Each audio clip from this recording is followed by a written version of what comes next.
Stop scrolling for a second, you've seen her, haven't you? The woman, maybe about our age.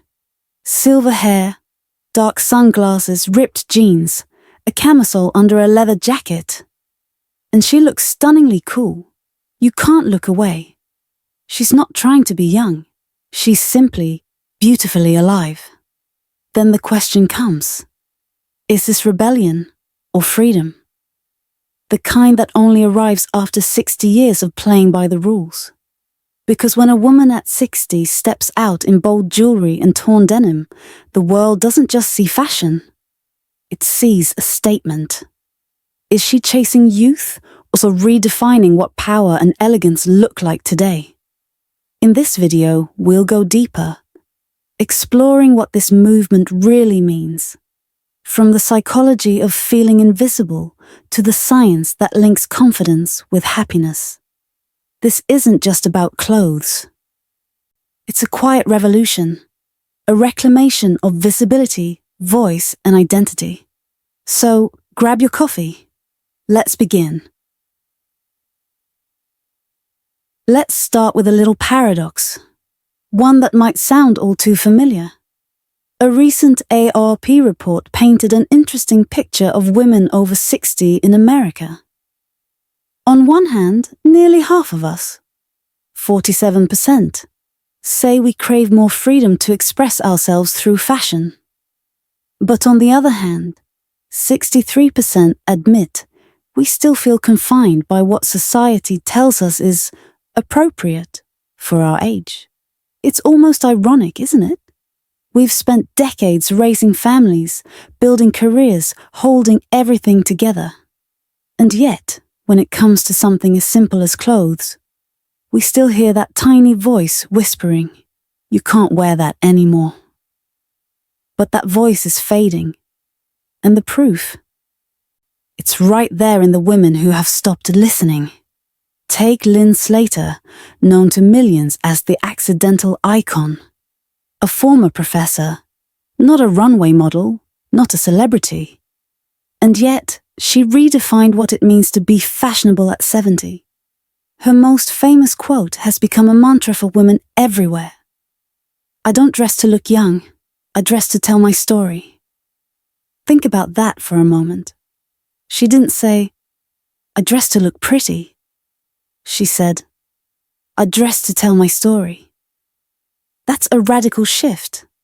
From dressing to please others to dressing as an act of self-expression. And then there's Iris Apfel, the late legend of style, who signed a modeling contract at 97. Her oversized glasses, bold jewelry, and fearless confidence made her an icon of ageless individuality. As Vogue once wrote, she's living proof that style has no expiration date. These women aren't dressing to stand out. They're dressing to belong to themselves. So why is this happening now? And why our generation? Because we are the baby boomer women. The daughters of the 70s who marched, who questioned, who believed in change. That rebellious spirit never disappeared. It simply went quiet for a while, buried under responsibilities, work, and the beautiful chaos of family life. Now, as the noise fades, that spirit is waking up again. Not in the streets this time, but in our closets. According to Pew Research, 56% of women over 60 say they feel less bound by social expectations than they did 10 years ago. And 32% have experimented with new styles since turning 60. When the pressure to please others begins to fade, something beautiful happens. We start dressing to please ourselves. At 60, fashion is no longer a rule book. It's a right. The right to be yourself. Let me ask you something, and be honest with yourself. When you see a woman your age walk by, in ripped jeans, dark sunglasses, and a confident stride, what's the first thought that flashes through your mind? Is it, "Wow, she looks amazing"? Or maybe, "That's a bit much"? There's no right or wrong answer here. But that instant reaction tells us a lot about the quiet expectations society has planted in our minds. The invisible walls we sometimes build around our own freedom. I remember one morning in New York. A woman walked past me. Silver hair, red lipstick, denim jacket, and the brightest smile. She wasn't trying to look young. She radiated something far more powerful: freedom. And in that moment, I thought, that's it. That's what we all deserve. The freedom to be unapologetically ourselves. So we can see this isn't just a passing trend. It's a real movement. A reflection of how women our age are redefining visibility, beauty, and confidence. But there's still one deeper question left to explore. What is it, deep inside the heart and mind of a 60-year-old woman, that makes her brave enough to step out of her comfort zone and claim her space in the world again? That's what we'll uncover next. In part 2, the psychology behind the comeback. Why confidence never gets old. To understand why a 60-year-old woman might slip into a leather jacket or wear ripped jeans, we first have to talk about something very real. The feeling of becoming invisible. A recent report from Forbes Women found that more than half of women over 55 feel as though their voices have been turned down in society. Like the volume knob on their life has quietly been lowered. Many of us know that feeling all too well, being gently pushed off the main stage, while the spotlight moves somewhere else. It's not that we've stopped having things to say. It's that the world stopped listening as closely. And in that silence, something remarkable happened. Fashion stopped being just about clothes. It became a language, a way of turning the volume back up. Every bold outfit, every piece of statement jewelry, every confident walk down the street whispers the same message. I'm still here. I still have a voice. And I have every right to be seen. Now, if there's any generation bold enough to reclaim that right, it's ours. The baby boomers. We are the women who lived through the protests, the marches, the women's movement, the era of free love and fierce independence. We fought for the right to choose our own path. In work, in love, in life. So it's no surprise that this instinct to push back, to question, to express, it's still alive. There's a beautiful saying that captures it perfectly. The spirit of the 70s never died. It just went into hibernation. And now it's waking up. Not in the streets this time, but in our closets. This new wave of a fashion isn't an act of impulse. It's the next chapter in a long story about freedom. A story we started writing 50 years ago, and we're still writing today. And because of that, the meaning of fashion itself has changed. If rebellion in our 20s was about defying the world, then rebellion in our 60s is about making peace with ourselves. AARP recently found that more than half of women over 60 feel younger in spirit when they try a bolder style. And 41% say they feel more visible, more respected. That tells us something powerful. This isn't about chasing youth. It's about embracing life. Every beautiful, seasoned, confident part of it. So maybe it's time we reframe what these symbols mean. That pair of ripped jeans? It's not a sign of inexperience. It's a map of a journey. That heavy silver necklace? It's not vanity. It's the weight of wisdom. This isn't rebellion. This is a coronation. And now, I want to pause for a moment. Just you and me. Be honest with yourself. How many times have you chosen the safe outfit? Not because you loved it, but because you worried what someone else might think. I used to believe that dressing boldly at my age was a way of pretending, of holding on to something that had passed. But I've come to realize it's the opposite. It's not about running from age. It's about embracing it, fully, joyfully, unapologetically. Because this confidence, this freedom, this calm, we've spent a lifetime earning it. We've explored the emotions and the culture behind this quiet movement. But theory is one thing, reality is another. So, what happens when these women actually step out into the world? Are they met with admiration or with judgment? In the next part, we'll find out how the world reacts and what those reactions say about us all. When the ageless fashion movement stepped into the spotlight, it instantly sparked a debate, a dialogue between two worlds. On one side stands the new wave, the voice of a celebration. Fashion houses like Gucci and Celine aren't just featuring older models on the runway, they're honoring them.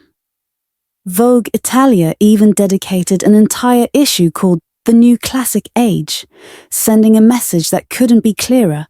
Beauty is not the privilege of youth, it's the privilege of confidence. But on the other side, the old wall of judgment still echoes.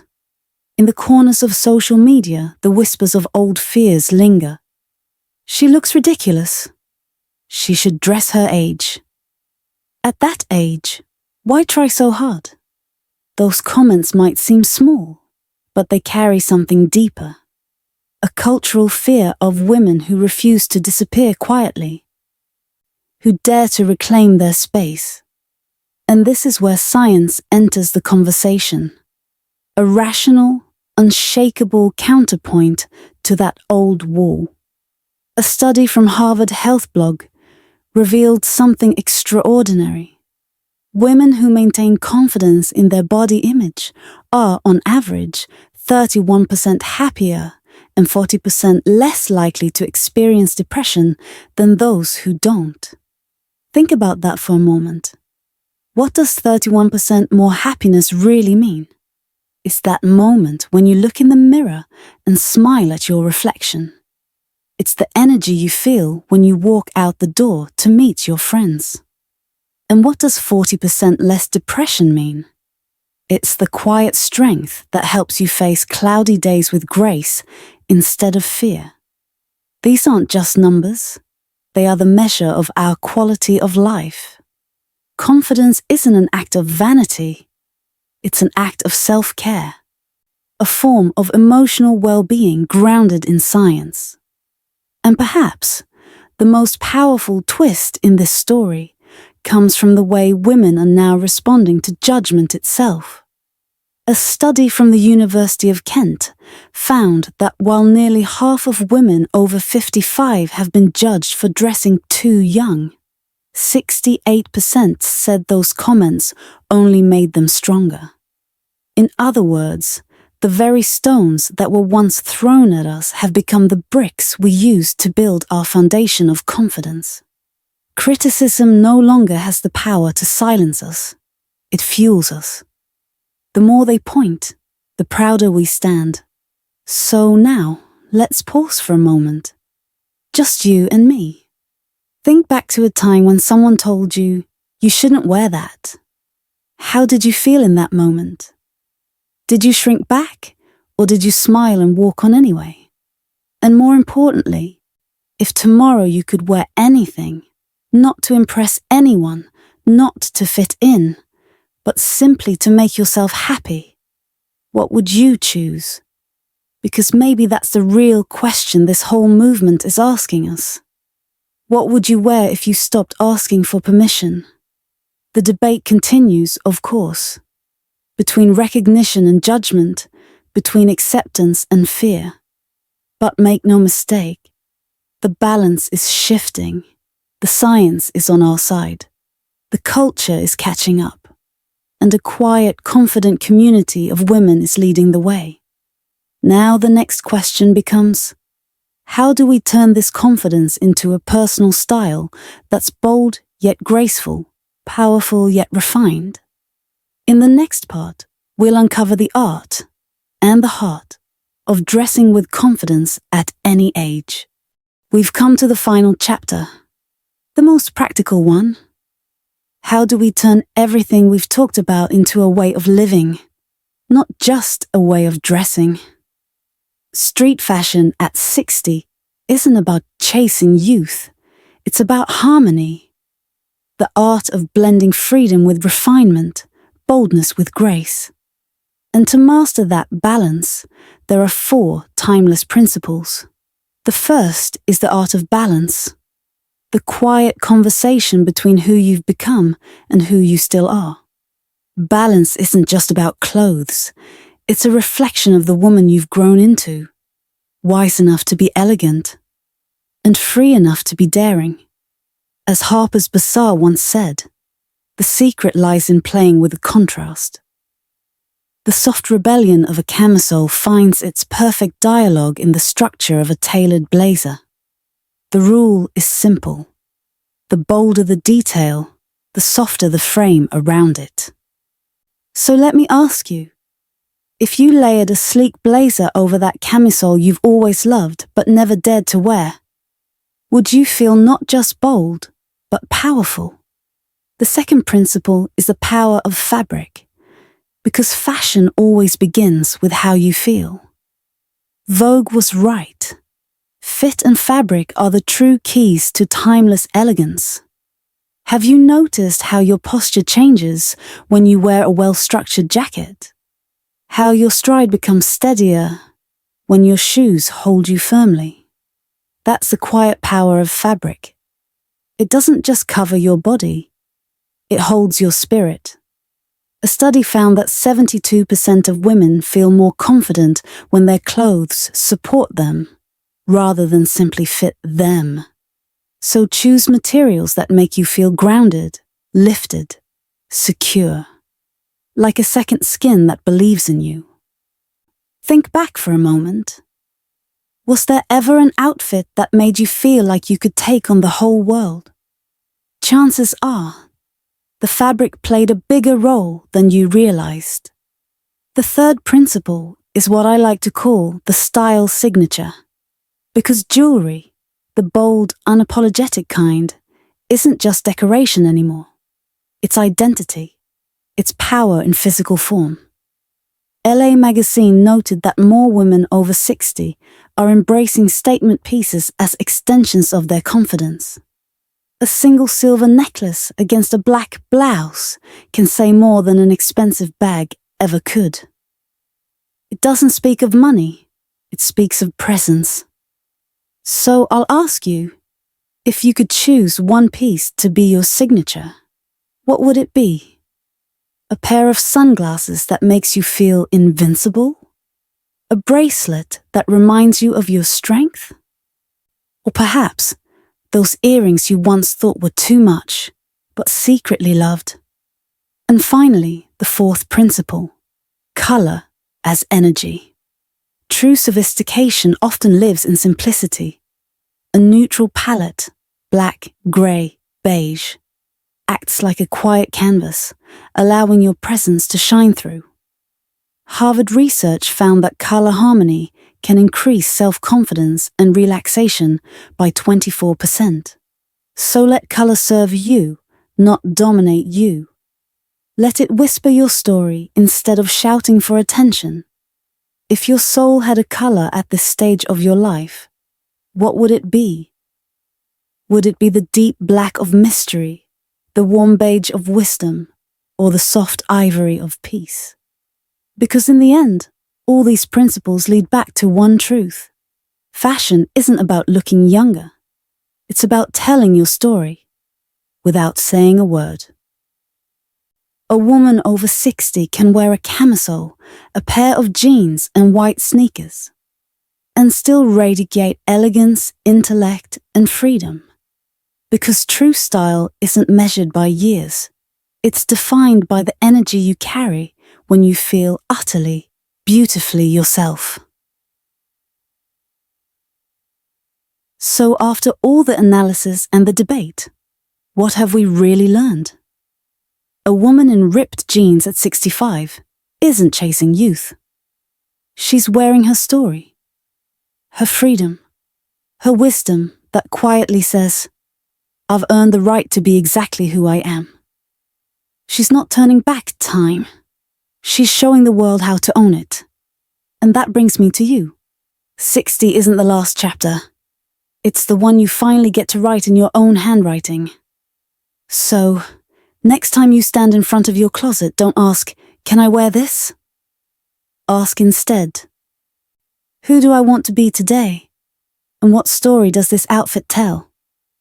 These conversations about freedom and visibility don't end here. They begin here.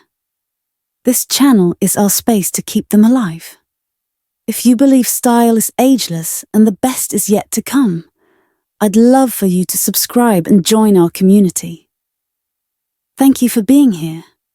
Go out and write your own story and make it unforgettable.